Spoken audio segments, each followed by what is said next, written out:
رسول اللہ صلی اللہ تعالیٰ علیہ وسلم نے 3 مسجدوں کی طرف سفر کرنے کی فضیلت بیان فرمائی ہے بطور خاص فضیلت کہ سفر کیا جا سکتا ہے۔ مسجد حرام شریف اور مسجد اقصی اور مسجد نبوی شریف۔ مسجد حرام یہ وہ مسجد جو اربوں خربوں مسلمانوں کا مرکزی قبلہ ہے، جس کی طرف منہ کر کے ہم نماز ادا کرتے ہیں۔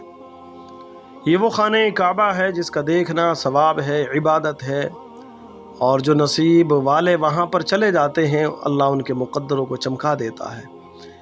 رسول پاک نے ارشاد فرمایا کہ وہاں پر جس نے 1 رکعت نماز ادا کی، اللہ اس بندے کو 1,00,000 رکعتوں کی فضیلت کا ثواب عطا فرماتا ہے۔ یہ خانہ کعبہ ہے، اس کی طرف سفر کے لیے آقا فرماتے ہیں فضیلت کے اعتبار سے یہ سفر بڑا مبارک ہے۔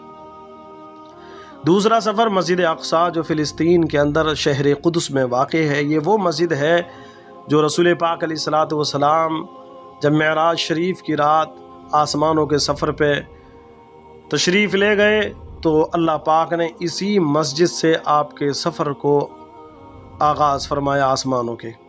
اور یہ وہ مسجد ہے جہاں پر رسول اللہ صلی اللہ تعالیٰ علیہ وسلم نے تمام انبیاء اکرام علیہ السلام کو نماز ادا فرمائی، آپ نے امامت فرمائی۔ یہ وہی مسجد ہے جس کے بارے میں قرآن شریف میں ذکر فرمایا گیا، مسجد اقصی کا۔ اور یہ وہ مسجد جس پر رسول پاک علیہ الصلوۃ والسلام نے ہجرت کی، مدینہ طیبہ آئے تو 16 مہینے تک رسول پاک نے مسجد اقصی کی طرف منہ کر کے نماز ادا فرمائی۔ یہ وہ جگہ ہے جس کی فضیلت کے بارے میں سرکار دو عالم صلی اللہ علیہ وسلم ارشاد فرماتے، جس نے 1 رکعت یہاں پر ادا کی، اللہ اس بندے کو 50,000 رکعتوں کے برابر ثواب عطا فرماتا ہے۔